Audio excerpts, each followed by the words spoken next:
Assalamualaikum warahmatullahi wabarakatuh. Nama saya Yoni Azbul Mutamima, NIM 196800059 dari jurusan Perpustakaan dan Ilmu Informasi Universitas Islam Negeri Maulana Malik Ibrahim Malang. Di sini saya akan mempresentasikan materi mengenai hadis ahad dan hadis mutawatir. Pengertian hadis mutawatir. Pengertian hadis mutawatir sendiri terdiri dari dua bagian, yaitu pengertian secara bahasa dan juga pengertian menurut istilah. Pengertian hadis mutawatir secara bahasa yaitu kata mutawatir yang berasal dari isim fa'il dari bentuk dasar, yakni masdar, tawatur yang berarti terus-menerus atau berkesinambungan. Sedangkan menurut istilah, hadis mutawatir adalah hadis yang diriwayatkan oleh jalur perawi yang banyak, yang menurut adat kebiasaan mustahil mereka bersepakat untuk berdusta. Maksud dari perawi yang banyak di sini adalah di mana jumlah perawi pada setiap tingkatan, yakni tobaqot, dari semua tingkatan yang ada dalam sanad, dan tidak mungkin jumlah perawi yang sangat banyak itu sepakat untuk berdusta. Selanjutnya ada kriteria dan syarat hadis mutawatir. Kriteria dan syarat hadis mutawatir ada 3 bagian. Yang pertama, yaitu harus diriwayatkan oleh banyak jalur perawi, yakni adanya konsistensi jumlah perawi pada setiap tobaqot. Maksud dari kriteria dan syarat yang pertama adalah jika salah satu dari tingkatan sanad tersebut ada yang tidak mencapai jumlah minimal yang ditetapkan, maka sanad tersebut tidak dikategorikan sebagai sanad yang mutawatir, tetapi dikategorikan sebagai sanad yang ahad. Selanjutnya yang kedua, kriteria dan syarat hadis mutawatir adalah menurut adat kebiasaan tidak mungkin sepakat berdusta. Maksudnya, kebiasaan tidak mungkin sepakat berdusta adalah perawinya harus mencapai suatu ketentuan yang menurut adat mereka tidak akan terjadi kesepakatan untuk melakukan kebohongan. Kriteria dan syarat hadis mutawatir yang ketiga adalah periwayatan yang dilakukan harus berdasarkan panca indera. Berdasarkan panca indera di sini maksudnya adalah perawi mendengar atau melihat secara langsung periwayatan itu. Biasanya dalam hal periwayatan menggunakan lambang sami'ana atau ro'aina. Mengenai jumlah banyaknya jalur perawi, para ulama berbeda pendapat. Ada yang mengatakan sekurang-kurangnya 4 sanad, 5 sanad, dan ada juga yang mengatakan 20 sanad. Bahkan ada yang menyatakan 40 sanad. Tetapi yang paling ideal, sekurang-kurangnya hadis itu diriwayatkan oleh 10 sanad. Selain itu, sebagian ulama juga menetapkan jumlah minimal sanad terdiri atas 4, 5, dan 10 orang. Hal ini mengacu pada ketentuan jamak kasroh. Sebagian ulama juga ada yang menetapkan minimal 20 orang dengan mengacu kepada ketentuan yang disebut dalam Quran Surat Al-Anfal ayat 65. Karena begitu sulitnya terpenuhi syarat kemutawatiran suatu hadis, maka tidak banyak periwayatan hadis mutawatir. Oleh karena itu, begitu ketatnya persyaratan hadis mutawatir tersebut, maka hukum hadis mutawatir adalah makbul, yang artinya dapat diterima dan diamalkan. Karena hadis mutawatir sendiri memberikan faedah daruri sehingga membawa kepada keyakinan.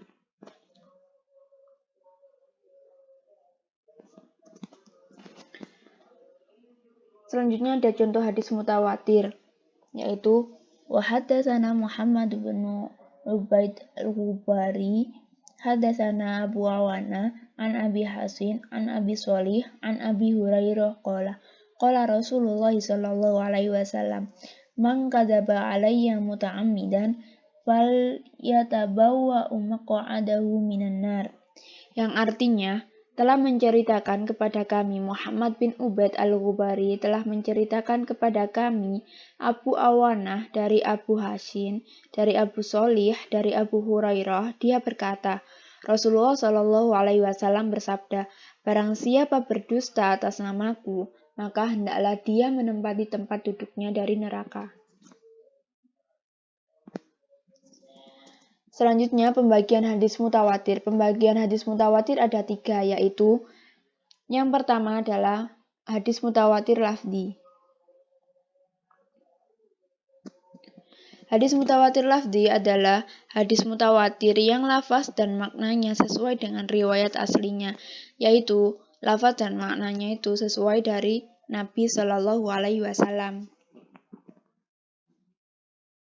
Contohnya sebagai berikut, seperti yang tertera di dalam PowerPoint, yang artinya Rasulullah Shallallahu Alaihi Wasallam bersabda, "Barang siapa yang sengaja berdusta atas namaku, maka hendaklah ia mempersiapkan tempat duduk di neraka."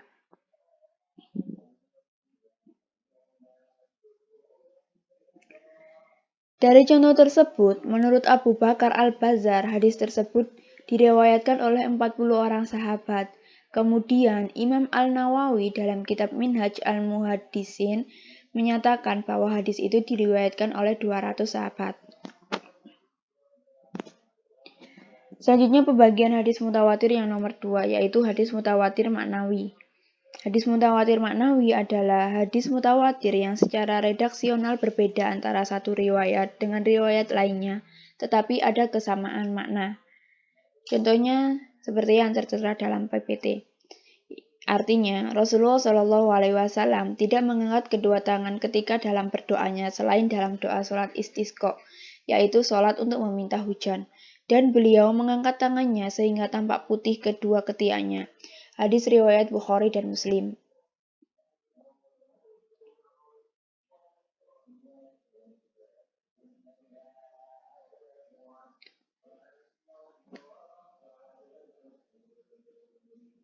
Dalam penelitian Al-Suyuti, dari contoh hadis tersebut terdapat 100 periwayatan yang menjelaskan bahwa Nabi Shallallahu Alaihi Wasallam mengangkat tangannya ketika berdoa dalam berbagai kesempatan yang berbeda-beda, seperti dalam sholat istisqa, pada saat hujan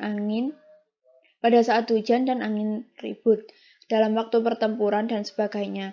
Hadis yang semana dengan contoh di atas antara lain ada hadis-hadis yang ditahrij oleh Imam Ahmad, Al-Hakim, dan Abu Daud.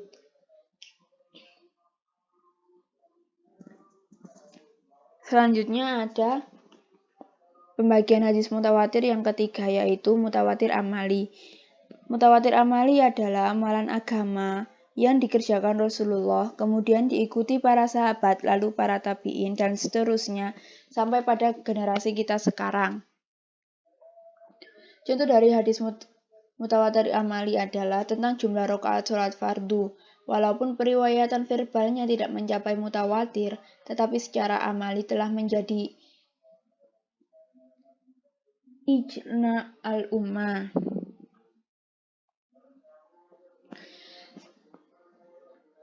Contoh yang lebih spesifik adalah pelaksanaan sholat duhur, di mana saja kita lihat dilakukan dengan jumlah 4 rakaat, dan yang kita ketahui bahwa hal itu adalah perbuatan yang diperintahkan oleh Islam, dan kita mempunyai keyakinan kuat bahwa Nabi Muhammad SAW melakukannya atau memerintahkannya demikian. Padahal jika kita perhatikan, periwayatan verbalnya tidak mencapai mutawatir, tetapi hadis itu telah diamalkan secara mutawatir. Selanjutnya ada pengertian hadis ahad. Pengertian hadis ahad juga terdiri dari dua pengertian, yaitu pengertian secara bahasa dan pengertian secara istilah. Pengertian secara bahasa dari pengertian hadis ahad adalah lafaz ahad yang merupakan bentuk jamak dari kata ahad berarti satu, yang artinya hadis ahad adalah hadis yang diriwayatkan oleh satu perawi. Sedangkan secara istilah, hadis ahad adalah hadis yang bersumber dari Nabi yang menurut periwayatannya tidak sampai kepada kriteria hadis mutawatir, dan standarisasi jalur rawi berlaku pada setiap lapisan generasi.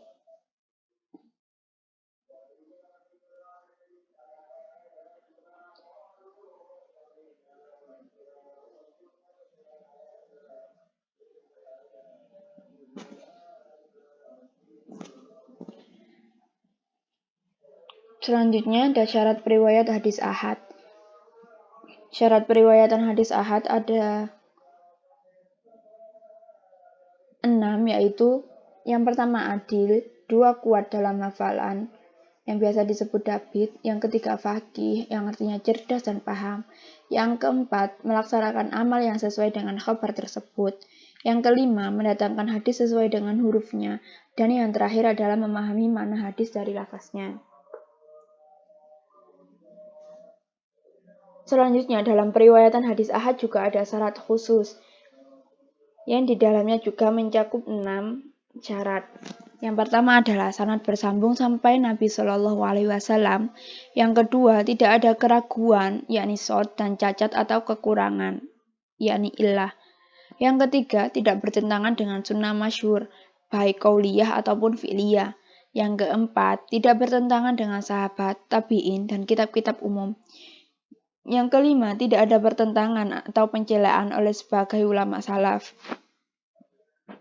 Dan yang keenam adalah hadis tersebut tidak mengandung penambahan matan dan sanad, yang periwayatannya menyendiri dari segi kepercayaannya. Selanjutnya ada pembagian hadis ahad. Pembagian hadis ahad juga ada 3 bagian, yaitu hadis masyhur, hadis aziz, dan hadis gharib.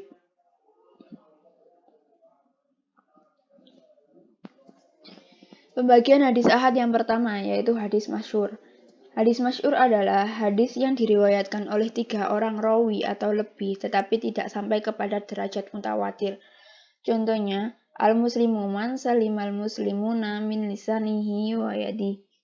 Artinya, seorang muslim tidaklah mengganggu kaum muslimin dengan lisan dan tangannya.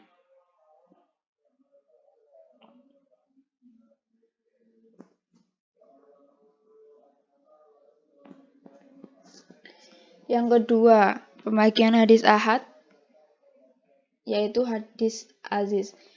Hadis aziz adalah hadis yang diriwayatkan oleh 2 orang rawi. Contohnya seperti yang tertera dalam PPT. Hadis tersebut pada tabaqat sahabat diriwayatkan oleh Anas bin Malik.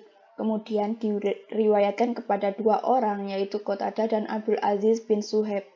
Dari Qatadah dituturkan kepada 2 orang yaitu Syu'bah dan Husain al-Mu'alim. Dari Abdul Aziz diriwayatkan kepada 2 orang pula yaitu Abdul Waris dan Ismail. Selanjutnya dari 4 orang perawi tersebut diriwayatkan kepada perawi di bawahnya yang lebih banyak lagi.